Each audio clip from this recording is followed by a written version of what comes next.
Mag-ingon lang kayo. Okay na. Mga ka-brother, andito tayo sa topic ngayon.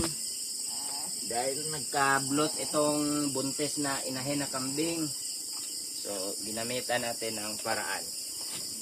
So, habang pwede pa na hindi butasan yung tiyan, wag lang muna natin butasan. So, ang ginawa natin, pinainom natin ng beer na may halong mantika. Yun lang mga ka-brother.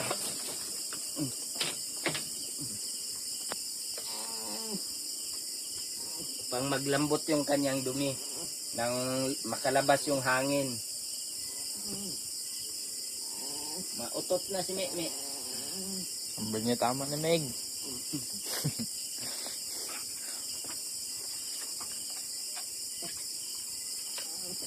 Daw hindi mo ko kamusunon.